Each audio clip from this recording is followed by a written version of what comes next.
नमस्कार। आज हम Paris defence and space technologies limited पर बात कर रहे हैं। जी हाँ, कंपनी ने हाल ही में 25 जुलाई 2025 को अपने तिमाही नतीजे जारी किए हैं। यह 30 जून 2025 को खत्म हुई तिमाही के लिए हैं।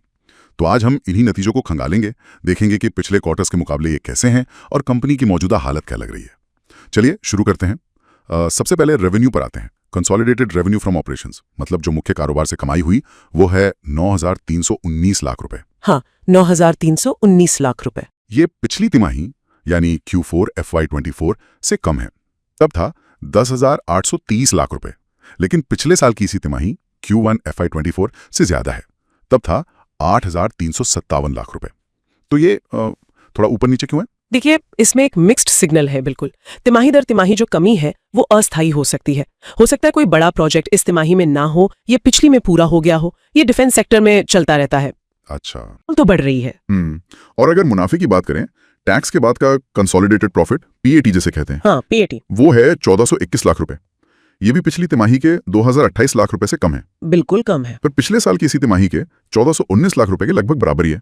तो यहाँ क्या हो रहा है? हाँ, तो मुनाफे पे थोड़ा दबाव तो दिख रहा है साफ। इसकी एक वजह तो बढ़ते खर्चे हैं। खर्चे जैसे मटेरियल की लागत बढ़ी है और कर्मचारी लाभ के खर्चे भी।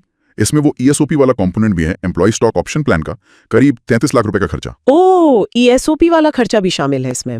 हाँ, तो अगर इसको बड़ी पिक्चर में देखें तो ये सिर्फ खर्चा नहीं है, ये एक तरह का निवेश है कंपनी का अपने टैलेंट को रोकने के लिए, खासकर डिफेंस टेक जैसे जरूरी फील्ड में। सही कहा। तो ऐसा लगता है कि कंपनी शायद लॉन्ग टर्म ग्रोथ पे फोकस कर रही है, भले ही शॉर्ट टर्म मुनाफे पे थोड़ा असर पड़े।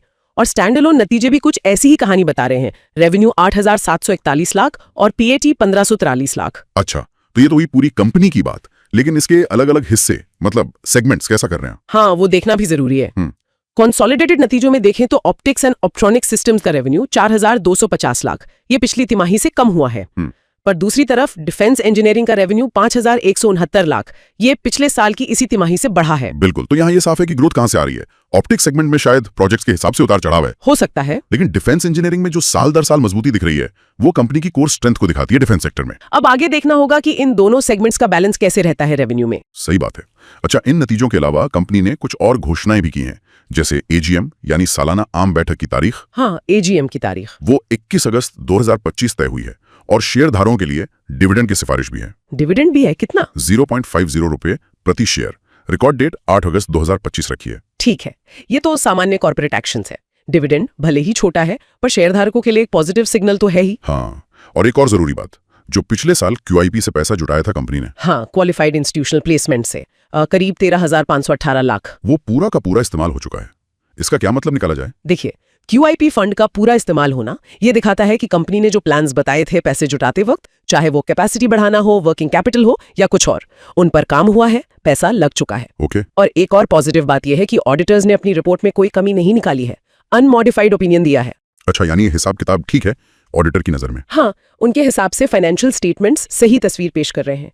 ये एक तरह से आंकड़ों की विश्वसनीयता बढ़ाता है।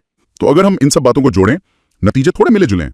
साल दर साल ग्रोथ है, पर पिछली तिमाही से थोड़ी नरमी है। कंपनी डिफेंस और स्पेस जैसे अहम सेक्टर में है।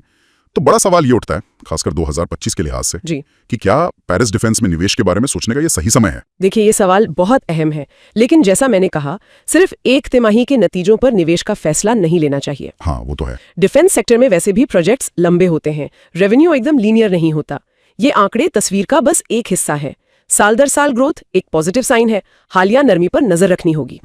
और कंपनी भविष्य के लिए निवेश कर रही है, जैसे ESOPs पर खर्च, QIP फंड का इस्तेमाल, ये लॉन्ग टर्म के लिए अच्छा हो सकता है। तो फिर किसी निवेशक को क्या देखना चाहिए? बहुत जरूरी है, कितनी बड़ी है, किस तरह के ऑर्डर्स हैं, कंपनी के भविष्य के प्लान्स क्या हैं, पूरा डिफेंस सेक्टर किस तरफ जा रहा है, और सबसे जरूरी, निवेशक खुद कितना रिस्क ले सकता है। बिल्कुल, ये तिमाही नतीजे उस पूरी एनालिसिस का एक हिस्सा है, पूरी कहानी नहीं। सही है। तो संक्षेप में कहें तो पैरिस डिफेंस के जून 2025 तिमाही में साल दर साल रेवेन्यू तो बढ़ा, लेकिन पिछली तिमाही से रेवेन्यू और मुनाफा दोनों में कमी आई है। हाँ, यही है। कंपनी डिविडेंड दे रही है, अपनी ग्रोथ योजनाओं के लिए जुटाया फंड इस्तेमाल कर चुकी है, और ऑडिटर भी नतीजों से संतुष्ट हैं। अब जाते जाते एक सवाल छोड़ जाते हैं सोचने के लिए, डिफेंस और स्पेस जैसे तेजी से बढ़ते और रणनीतिक रूप से इतने महत्वपूर्ण सेक्टर में किसी कंपनी के तिमाही उतार चढ़ाव को उसकी लंबी अवधि की संभावनाओं के सामने रखकर कैसे देखना चाहिए? इस पर सोचिएगा जरूर।